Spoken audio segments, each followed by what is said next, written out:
딱 한 절 말씀이죠.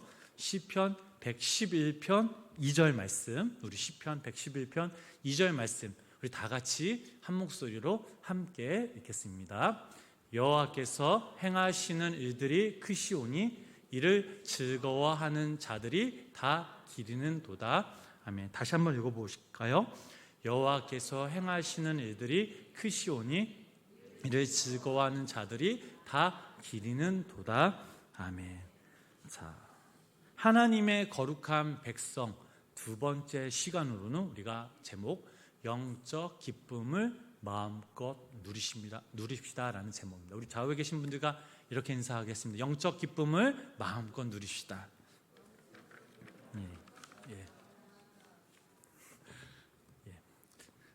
여러분들은 혹시 로또 복권을 사보신 적 있으신가요? 뭐 사보신 분들도 계시고 안 사보신 분들도 계실 텐데 저는 사실 한 번도 사본 적이 없습니다. 지난주에 금요일 날 담임 목사님 모시고 제가 사업자 신방을 뒀는데 동대문 지역을 지나가다가 사람들이 막 한 100여 명 정도는 안 되는 것 같아요. 막 줄이 서 있는 거예요. 그래서 제가 마침 그때 신호가 딱 걸려서 왜 사람들이 저렇게 줄을 서 있나라고 딱 봤더니 로또 1등 14회 뭐 이렇게 1등만 14번이 거기에 당첨되니까 사람들이 점심시간에 와 100여 명 정도 줄이 서더라고요. 그래서 참 사람들이 역시 한 방을 노리는구나 라는 그런 생각을 했습니다. 저는 로또 복권을 사보지는 않았지만 올해 한번 우리 집사님이 저에게 로또 복권을 선물로 주신 적이 있으셨습니다. 그때 이영균 목사님도 계셨고 옆에 두 집사님이 계셨는데 저랑 이영균 목사님이랑 두 집사님들 이렇게 선물을 주시더라고요. 복권을 4개가 있으니까 갖고 갔습니다. 그리고 나서는 제가 너무나 기분이 좋았죠. 근데 갑자기 이영균 목사님이 안 된다고 했는데 종이 갖고 와서 번호 다 적으라는 겁니다. 박명신 목사가 이거 되면 안 알려줄 거라고. 그러면서 그 4분의 복권 번호를 다 적고 인증샷까지 찍고 만약에 누군가 당첨이 되면 10%씩 10%인가 아무튼 나누기로 결정하였습니다. 제가 복권을 지갑에 갖고 다니면서 참 그냥 생각만 해도 기분이 좋더라고요. 이게 만약에 내가 1등이 당첨이 되면 뭘 사용할까? 첫 번째로 당연히 목사니까 11조를 해야겠죠. 그리고 제가 섬겼던 선교지랑 캄보디아 한번 선교 헌금을 해야겠다라는 그런 생각을 했습니다. 그리고 어머니와 우리 장모님 여행도 보내드리고 그때는 안산함 차도 하나 사주고 그리고 또 자전거가 오래됐으니 자전거도 하나 바꿔야겠고 내가 담임 목사님 사모님한테 너무나 큰 은혜를 받는데 우리 목사님 사모님 용돈도 여행도 보내드리고 우리 전교인 분들에게 치킨 한 마디씩 싹 돌리고 예꼬와 아동부와 학생부와 청년부 아이들에게 용돈도 주는 그런 기가 막힌 생각을 했습니다. 생각만 해도 너무나 좋더라고요. 일주일 동안 그냥 왠지 그냥 마음이 좀 이렇게 업되어 있는 상태에서 그래서 토요일 날 보니까 되더라고요. 제가 근데 그 시간을 실시간으로 못 보고 네이버에 검색을 하니까 번호가 딱 뜨는 겁니다. 됐을까요? 안 됐을까요? 당연히 안 됐겠죠. 됐으면 제가 여러분들에게 치킨 한 마리씩도 보내드릴 텐데 안타깝게도 되진 않았습니다. 근데 약간 그리고 나서는 뭔가 좀 그렇구나 허무하다라는 생각이 들었습니다. 근데 그 일주일만큼은요 참으로 조금 기뻤습니다. 제가 한 번은 매번 제가 우리 딸을 학원을 픽업을 시키는데 예전에는 그 건물에 다 학원들이 있는 건물입니다. 그래서 제가 예안이를 데리고 7층을 가는데 7층을 오르락 내리락 하면서 우리 아이들이 뭐 하나 이렇게 제가 유심히 봤는데 아이들이 핸드폰으로 인스타나 유튜브 쇼츠를 보는 겁니다. 근데 그 짧은 그 30초 그 시간에 애들이 막 웃는 거예요. 근데 그 모습을 보니까 왠지 마음이 그냥 좀 그랬습니다. 예전에는 저희들이 대중교통을 이용하면 대부분 사람들이 신문을 읽거나 아니면은 책을 읽거나 그런데 요즘은 제가 이렇게 신방 다니면서 지하철을 타보면 사람들이 다 무슨 이어폰을 꽂고 다 영화나 아니면 유튜브를 보거나 아니면 또 책을 보시는 분들도 있는데 대부분 다 영상을 보는 거기서 뭔가 기쁨을 찾으려고 하는 그런 제가 모습들을 봤습니다. 하나님을 만난 우리들에게는 세상 사람들이 알지 못하는 큰 기쁨이 있습니다. 또 하루하루 우리가 살아갈 때에 하나님의 그 은혜를 경험하며 살아가지만 때론 하나님이 주신 이 기쁨보다는 때론 근심을 불어넣으실 때가 분명 있죠. 그 이유가 무엇일까 우리가 가만히 생각해 볼 때 아니라고 무관심한 우리의 심령을 깨우셔서 우리의 그 영적 필요성을 깨닫게 해 주시기 위함입니다. 회개와 믿음으로 이끄시고 또 삶 속에서 변화되는 그 역사를 경험하게 하심으로 영적인 확신, 즉 하나님의 그 은혜의 선물, 또한 하나님의 영적인 기쁨을 맛보게 하시는 하나님의 인도하심이 바로 여기에 있습니다. 우리가 영적인 기쁨을 얻기 전에는 단지 이 우리 손에 쥐었다가 금세 사라지는 세상적인 기쁨을 가졌습니다. 근데 이 기쁨은요, 유한한 기쁨입니다. 우리가 영원히 가질 수 있는 이 기쁨이 아니죠. 그러나 하나님께서 우리에게 주신 이 영적인 기쁨은 우리 마음 속에서 우러나오는 깊은 즐거움과 희락입니다. 여기에는 놀랍게도 감사한 그 마음을 기대하면서 평안을 누리는 그 마음이 포함이 됩니다. 그리스도인으로 누리는 이 영적 기쁨, 이 기쁨은요, 지속적인 성격을 갖고 있습니다. 물론 슬픔이나 두려움으로 인해서 이 기쁨이 잠시 사라질 수 있지만 하자면 이것은 딱 거기까지입니다. 주님이 주신 이 영적 기쁨을 우리 삶 속에서 소유하며 살아갈 때에 주님 안에서 매일매일 감사와 평안을 얻을 수 있습니다. 때론 아주 높은 경지에 오를 수도 있습니다. 힘들고 좌절된 그 상황 속에서 기쁨의 꽃을 필 수 있습니다. 예수님은 저희들에게 이러한 기쁨을 주시면서 이렇게 말씀하십니다. 요한복음 16장 22절 말씀 보면 너희 기쁨을 빼앗을 자가 없으리라 라는 말씀을 우리에게 주셨습니다. 깊은 혼란과 탄식이 찾아왔을 때 우리를 향한 당신의 계획과 목적을 깨닫고 항상 우리는 주님 안에서 기뻐할 수 있습니다. 그 이유는 간단하죠. 주님께서 우리들에게 영적인 기쁨을 주셨기 때문입니다. 빌립보서 4장 4절 말씀 읽어보면 저희들이 너무나 잘 아는 말씀이죠. 주 안에서 항상 기뻐하라라는 말씀을 주셨습니다. 자, 이 명령은 사실 고난의 단계에서 주어졌습니다. 또한 사도 바울은 빌립보서 4장 5절에서 너희 관용을 모든 사람에게 알게 하라라는 이 권면을 한 번 더 강조하였습니다. 즉 이 말씀은 너희의 넓은 마음과 차분함을 주변 사람들에게 또 기뻐하는 모습을 보여주라라는 것이죠. 우리는 늘 주변의 그 상황에 의해서 스트레스로 또한 절망적인 그런 상황 가운데 우리가 반응하도록 우리를 유혹하는 경우가 참 많이 있습니다. 그때 우리가 해야 할 것이 무엇이냐? 주님께 위로를 구할 수 있고 주님 안에서 주님의 뜻을 분별할 수 있으며 또 주님 안에서 우리가 이 기쁨을 찾을 수가 있습니다. 이것은 곧 기쁨이 다양한 반응함을 보여줍니다. 때로는요, 이러한 기쁨은 말로 표현할 수가 없습니다. 그래서 베드로전서 1장 8절 말씀에 말할 수 없는 영광스러운 즐거움으로 기뻐하니라는 말을 하였습니다. 우리는 여기서 그리스도인이 누리는 기쁨의 또 다른 특징을 발견할 수 있습니다.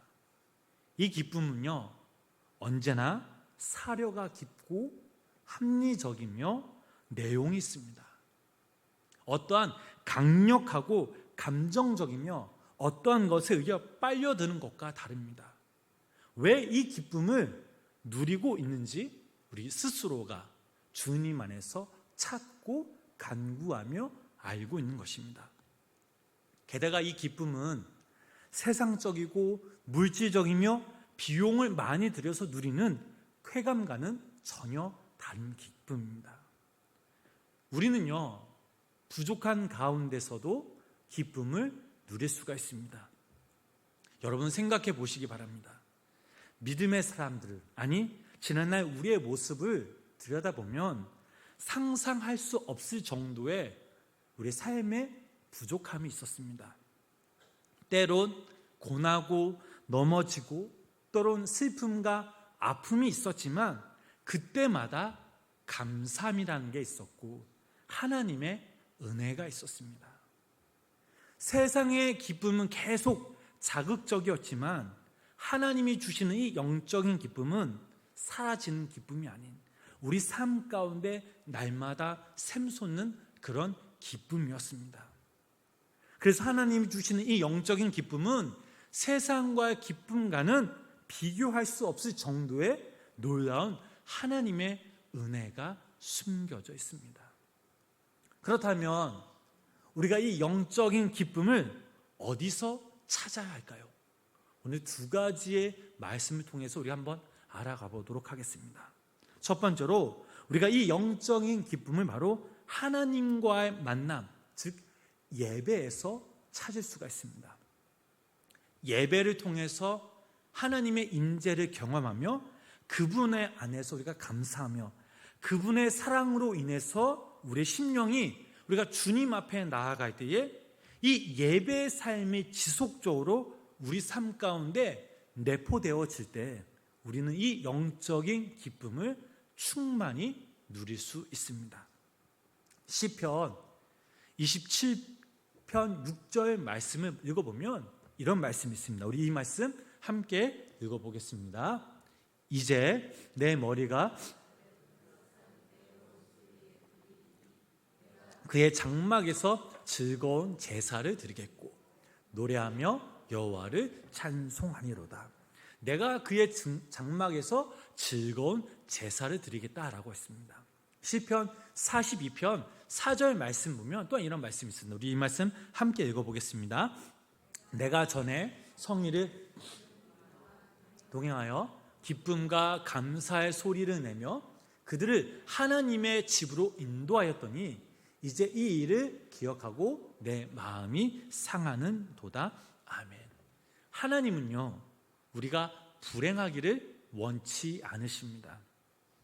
물론 우리가 영적 전쟁을 치른다거나 주님의 일을 감당할 때에 예기치 못하는 상황을 만날 때 우린 좌절할 수 있습니다.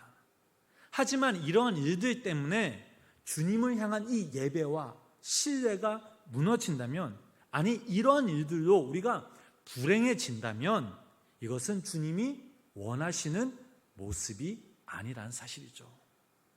사단이 우리를 공격해 와도 우리 안에 이 영적인 기쁨을 통해 우리는 더욱더 강한 힘을 얻을 수 있습니다.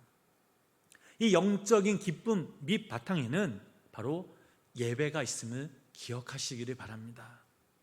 예배는요, 늘 준비된 그 마음으로 우리가 하나님 앞에 드려야 합니다. 그래야 흠없는 주님이 기뻐 받으실 수 있는 온전한 예배가 될 수 있습니다. 또한 예배의 주체는요, 나 자신이 아니라 바로 하나님이십니다. 예배라는 것이 우리 보기에 우리의 기쁨을 위하여 행하시는 그런 종교의식이 아닙니다. 언제나 하나님이 보시기에 좋게 가장 아름다운 것으로 하나님께서 기뻐하시도록 우리의 마음과 정성을 들여 우리는 주님 앞에 예배해야 합니다. 하나님의 기쁨이 채워드리는 우리의 기쁨으로 채울 수 있어야 합니다. 또한 예배는요, 목사님들의 그 설교와 찬양단의 그 찬양을 감상하는 시간이 아닙니다. 예배는요, 하나님 앞에서 나 자신이 죽어야 합니다. 자신의 죄와 그 마음을 온전히 하나님 앞에 내려놓는 시간이 되어야 합니다. 예배를 통해서 하나님의 그 말씀이 어떤 말씀인지, 그 말씀 앞에 자신의 안과 밖을 모두 다 내어놓아야 합니다. 우리의 자신을 각을 떠서 그 말씀 앞에 우리가 드려야 합니다. 그때 완전한 굴복, 완전한 자기 부인이 되어야 합니다. 그리고 이처럼 내 자신이 없어지고 온전히 주님이 드러난 날 때에 우리의 심령 속에는 오직 하나님의 말씀만 남습니다. 그 말씀이 우리의 삶을 지배하고 그 말씀이 우리의 삶을 이끈다면 우리는 영적인 기쁨으로 충만해집니다. 사랑하는 성도님 여러분, 우리 생명나무교회 모든 성도님들이 예배를 통해서 영적인 기쁨을 채우시길 주님의 이름으로 축복합니다. 예배를 통해서 우리가 하나님을 만나고 하나님 앞에 굴복하여 하나님 앞에 우리 자신을 드릴 때 하나님의 손길은 우리를 힘껏 밀어주시고 당신의 손길에 힘입어 우리는 기쁨으로 감사함으로 하루하루를 살아갈 수 있습니다. 이러한 예배가 우리의 삶 가운데 유지되면 우리의 삶은 기쁨으로 충만할 것이고 우리 또한 믿음으로 한 단계 한 단계 더 성숙되어질 것입니다. 이 시간 우리를 부르시고 이끄시는 그분의 손길에 여러분들의 그 삶을 마음을 맡기시길 바랍니다. 두 번째로는요, 기도입니다. 기도. 예수님은 저희들에게 이렇게 말씀하셨습니다. 요한복음 14장 우리 13절 말씀 우리 다 같이 한 목소리로 함께 읽어보도록 하겠습니다. 너희가 내 이름으로 무엇을 구하든지 내가 행하리니 이는 아버지로 하여금 아들로 말미암아 영광을 받으시게 하려 함이라. 아멘. 우리는 보통 자기 자신만을 위해 기도하지 않습니다. 다른 이들을 위한 축복의 기도, 거룩해지고자 하는 그 열망을 우리 마음속에 품고 있다는 우리의 기도는 분명 응답받을 것입니다. 중요한 사실은요, 데살로니가 전서 5장 17절 말씀에 나오는 것처럼 우리는 쉬지 말고 기도해야 합니다. 기도는요, 그리스도인들의 특권입니다. 피조물인 인간이 창조주이신 하나님과 언제 어디에서든지 우리의 언어로 대화를 나누고 또 응답받을 수 있다는 것은 커다란 특권입니다. 우리에게 주어진 이 특권을 우리가 행사하지 않는다면 어리석은 일뿐더러 우리는 이 영적인 기쁨을, 기도의 그 맛을 알지 못합니다. 우리는 주권적인 그 하나님을 설득할 수 있는 놀라운 특권을 가졌는데 그 특권이 무엇이냐? 바로 하나님을 향한 기도라는 사실입니다. 하나님은요, 우리 성도님들의 그 부르짖음에 귀 기울이고 계시고 또 그 권을 소유한 우리가 하나님의 자녀이고 하나님 또한 우리가 이렇게 되길 원하십니다. 우리의 내면의 슬픔과 부담스러운 모든 것을 우리가 주님께 가져올 때 창조주 하나님께서 우리 성도님들 한 사람 한 사람의 그 사정을 아시고 당신의 손길로 우리를 안아주시고 품으시며 위로하실 때 그때 하나님께서 한없는 그 사랑과 은혜를 부어주심을 믿으시기를 바랍니다. 여러분 생각해 보시기 바랍니다. 우리의 기도 제목이 응답받았을 때에 그 기쁨은요 말로 표현할 수 없을 정도의 기쁨입니다. 살아계신 하나님을 경험하게 되죠. 이처럼 우리가 하나님의 그 은혜를 경험하며 축복을 갖는 것은 세상 사람들이 강력하고 부유했던 그 사람들보다 더 큰 부유함을 누릴 수 있다는 사실입니다. 사실 우리들은요 이기적인 인간입니다. 신앙적인 면도 마찬가지고 기도로 마찬가지죠. 그 출발 시점은 항상 내 자신이었습니다. 나를 위해 믿고 내 자녀들과 내가 하는 그 사업, 직장, 내가 원하는 대로 내 기도 제목을 가지고 주님 앞에 기도합니다. 이것은요, 어쩔 수 없는 우리의 한계입니다. 근데 여기에서 중요한 사실은 우리의 이기심은 신앙의 출발점으로 쓰여져야지 신앙의 종착역이 되어서는 안 된다는 사실입니다. 마태복음 8장 1절로부터 15절 말씀을 읽어보면 세 사람이 등장하죠. 여러분들이 너무나 잘 아시는 그런 말씀입니다. 제일 먼저 등장하는 인물이 누굽니까? 나병 환자입니다. 그는 예수님께 나와 자신의 그 병에 낫게 해주시기를 너무나 하나님 앞에 간구했던 사람이고 또 응답받았던 사람입니다. 자신의 육적인 그 문제를 주님 앞에 아뢰고 응답받는 이 기쁨은요, 말로 표현할 수 없는 참된 기쁨입니다. 두 번째 어떤 인물이 등장합니까? 백부장이 등장하죠. 그는 예수님 앞에 나아가 자신의 문제가 아닌 자신의 종에 대한 그 문제를 가지고 예수님께 나아갑니다. 그 당시 종이란 노예요. 노예는 주인에게는요, 사람이 아니었습니다. 다른 누군가에게는 하찮은 종이었을지라도 이 백부장에게는 너무나도 귀한 한 영혼이었습니다. 이 종의 병이 낫기를 너무나 간구합니다. 주님을 향한 그 믿음이 있었기에 주님이 말씀만 하셔도 종이 이 병이 완치될 거란 그 믿음이 이 백부장에게 있었습니다. 결국 이 종은요, 깨끗이 치유함 받았습니다. 여기서 백부장이 이러한 소식을 들었을 때 과연 어떤 기쁨이 들었을까요? 세상이 줄 수 없는 너무나도 참되고 영원한 기쁨이 그의 삶 가운데, 그의 마음 가운데 분명 있었을 것입니다. 마지막으로 등장한 사람이 누구입니까? 베드로의 장모죠. 그의 장모는 열병을 앓고 있었습니다. 당시 그 열병을 다스리지 못한 때였기에 생명이 위독한 베드로의 장모였습니다. 그런데 베드로는 이 장모 회복을 위해 기도하지 않았지만 예수님께서 친히 고쳐주셨습니다. 그 이유가 무엇입니까? 베드로가 너무나 그 주님을 사랑했고 주님과 동행하는 그 삶을 살았기 때문입니다.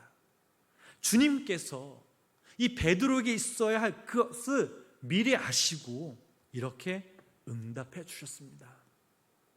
여러분, 믿음 생활 하시면서 기도 제목에 대한 응답을 받았을 때 그 마음과 그 기분은 어떠셨습니까? 이 기쁨은요, 말로 정말 표현할 수 없는 기쁨입니다. 하나님의 그 영광을 간구하는 기도의 삶은 이처럼 아름답고 고귀합니다. 있어야 할 것을 미리 아시고 그 모든 것을 당신의 방법으로 채워주시는 하나님의 그 손길을 우리가 느끼며 살아갈 때 이것이 진짜 영적 기쁨이다라는 사실입니다. 여기 모인 우리 성도님들이 이 영적인 놀라운 기쁨을 느끼시며 살아가시는 우리 성도님 되시길 주님의 이름으로 간절히 축복합니다. 사랑하는 우리 성도님 여러분, 하루하루 살아가면서 하나님이 주시는 그 상황에 순종하며 말씀을 붙들고 살아갈 때 하나님이 우리들에게 주시는 놀라운 기쁨을 마음껏 누리시기를 바랍니다. 또한 이 기쁨을요, 다른 누군가에게 전하며 살아가시길 축복합니다. 함께 기뻐할 때 그 기쁨은요, 배가 됩니다.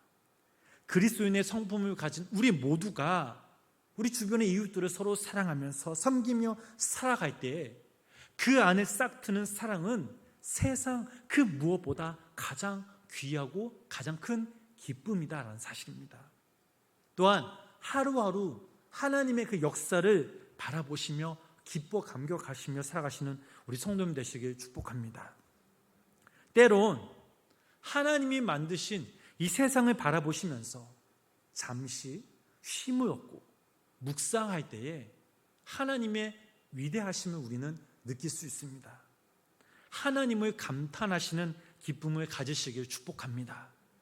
하나님을 찬양하시면서 이것이 정말 주님이 만드신 세상이구나 감탄하면서 그 누구도 보지 못한 창조주 하나님의 경이로우심을 우리가 보고 느낀다면 여러분 어떤 마음이 드실지 여러분 상상이 되십니까?